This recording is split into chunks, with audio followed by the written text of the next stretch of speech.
Bahagian 1. Tata cara rayuan dan semakan di Mahkamah Syariah. Seterusnya, saya akan bagi kepada pengenalan rayuan dan objektif. Okey, pertama, rayuan adalah mana-mana keputusan mahkamah yang hendak dirayu hendaklah mengikut susunan hierarki mahkamah tersebut dengan mengemukakan rayuan ke mahkamah yang lebih tinggi atau mahkamah atasan. Okey, apa yang dimaksud kat sini? Apabila sesuatu keputusan nak diputuskan, jadi seseorang tu akan diberi tempoh untuk buat rayuan pada keseluruhan kes. Pada keseluruhan kes tersebut, kalau semakan kita hanya perlu buat semakan pada kes tertentu, contoh hukuman, semakan fakta-fakta atau kes bukti-bukti keterangan dan lain-lain lah. Tapi untuk rayuan ni perlu keseluruhan kes lah. Jadi perlu ikut susunan hierarki mahkamah. Hierarki mahkamah yang mana kita tahu ada tiga hierarki kan. Mahkamah rendah, mahkamah tinggi syariah dan juga mahkamah rayuan paling atas lah. Ya, untuk tak semua kes akan dirayu dekat mahkamah rayuan kecuali mahkamah tinggi. Sebabnya kalau mahkamah rendah dia nak buat rayuan kena bicarakan dekat mahkamah tinggi dululah. Kalau kes tu dia bicara dekat mahkamah tinggi baru boleh buat dekat mahkamah rayuan, boleh mohon rayuan lah. Okay, boleh lihat hierarki mahkamah di gambar di atas. Okey, untuk tafsiran yang kedua pula, tafsiran Seksyen 138, yang mana dalam bahagian ini keputusan termasuklah penghakiman atau perintah yang dikeluarkan oleh hakim syar'i dalam mahkamah bicara. Okey, apa yang dimaksudkan sini? Keputusan yang dimaksudkan adalah apa-apa perbicaraan tu yang berlangsung akan akan ada penghakiman lah, ada penghakiman dan perintah pada akhir perbicaraan tersebut. Jadi keputusan tu akan dibuat oleh hakim syar'i sendiri. Okey, yang ketiga pula adalah objektif kepada rayuan lah. Okey, apa perlu objektif dia adalah untuk menegakkan keadilan. Maksud dia kat sini, contoh pihak-pihak yang merayu ni sebelum ni mahkamah dah bagi keputusan. Tapi sebabkan keputusan tu dia rasa tak memuaskan keputusan tu kan daripada mahkamah.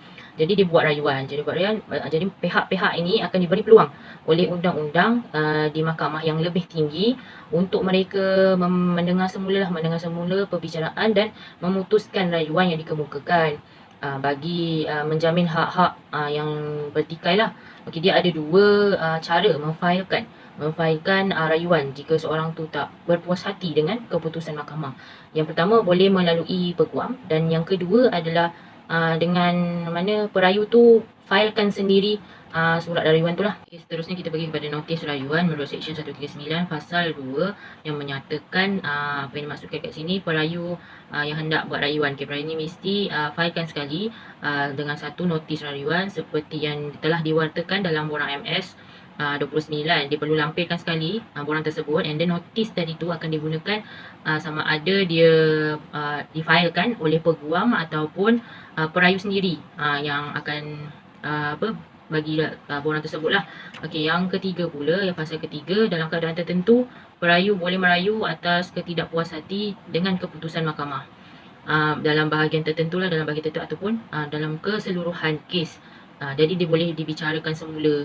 Okey, yang keempat pula, pasal keempat menyatakan kat sini notis untuk perayu ni sama ada keseluruhan ataupun sebahagian sahaja dalam tempoh 14 hari. Nanti 14 hari dari hari keputusan diumumkan. Jadi, jika keputusan mahkamah bicara telah pun luput, so dia dah melepasi tempoh 14 hari dari tarikh keputusan dikeluarkan, kebenaran untuk merayu tu bagi kes tersebut hendaklah diperoleh terlebih dahulu. Jadi tempoh rayuan dah luput, hakim ataupun daftar akan teliti semulalah notis tersebut. Okey, contoh orang tu dah disabitkan dengan kesalahan apa-apa lah kan, akan perlu satu tempoh untuk habis tempoh rayuan tu tamat, baru orang tu akan disabitkan lah, disabitkan sama ada bankrupt ataupun lain-lain. Tapi hukuman boleh dilaksanakan. Contoh yang lain pula, if orang tu tak buat rayuan, dia boleh dipenjarakan. And then kalau dia bercadang nak buat rayuan tersebut, dia mestilah kemukakan rayuan ke mahkamah lah. Hukuman ditangguhkan sehingga selesai kes rayuan tersebut. Seterusnya, notis rayuan tadi kita sambung kepada pasal 5, yang mana dalam pasal 5, section ni telah pun dapat notis rayuan dan telah pun diperjelaskan fee tersebut. Jadi kat sini mesti sertakan salinan dan juga nota-nota keterangan lah, dan penghakiman. Okey. And then yang ke-6 pula, pasal yang ke-6.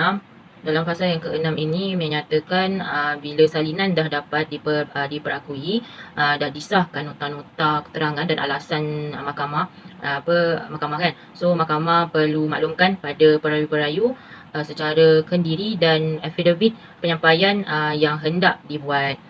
Seterusnya kita pergi pada section 140, iaitu notis rayuan balas, yang mana seseorang responden dalam mana-mana rayuan boleh dalam masa 7 hari dari tarikh penyampaian notis rayuan itu kepadanya memfailkan di mahkamah yang mendengar rayuan dan menyampaikan kepada perayu notis dalam borang MS-31 tentang cadangannya untuk mengemukakan hujah pada pendengaran rayuan itu bahawa keputusan yang dirayukan itu patut diubah. Okey, contoh dalam contoh kes yang melibatkan responden kena maklumkanlah. And then saya ada letakkan contoh borang MS-31. Okey, seterusnya section 141, iaitu alasan rayuan.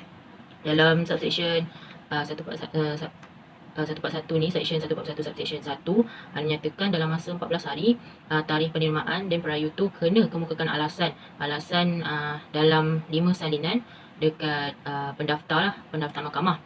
And then untuk subsection yang kedua, perayu terikat dengan apa-apa yang disebutkan dalam alasan rayuan. So kat sini perayu dia tak boleh bangkitkan isu-isu kecuali diberi izin oleh mahkamah yang mendengar rayuan tersebut. Okey, untuk yang seterusnya iaitu section 142, iaitu rekod rayuan jika perayu diwakili lah, rekod rayuan jika perayu diwakili. Okey, dalam subsection 1 ni mesti ada salinan pleading, nota keterangan, alasan perhakiman, notis rayuan, semua exhibit, dokumenter dan senarai exhibit bukan dokumenter jika ada, yang diserahkan simpan di mahkamah. Okey, dengan kata lain, rekod-rekod rayuan tadi kena disediakan sendiri oleh perayu jika perayu diwakili oleh lawyer lah. If tak diwakili, dia tak gunakan lawyer, so tugas tadi akan menjadi tanggungjawab mahkamah bicara.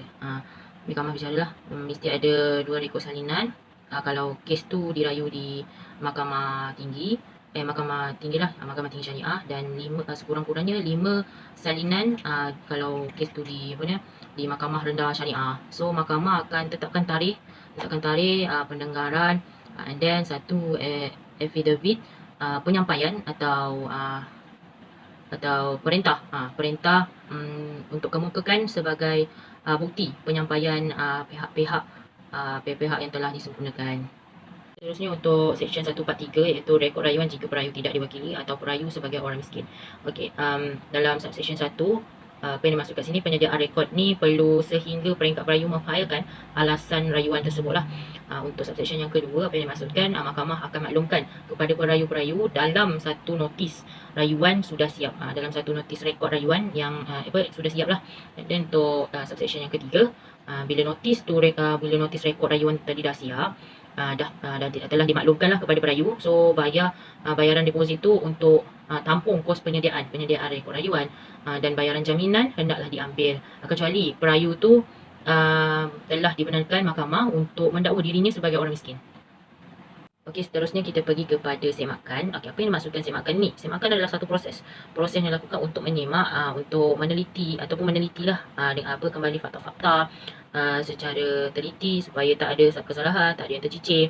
And then dalam sejarah perundangan Islam dapat memperlihatkan bahawa kuasa semakan atau dipanggil sebagai murajaah telah dipraktikkan oleh para sahabat baginda Rasulullah SAW di awal perkembangan institusi kehakiman Islam.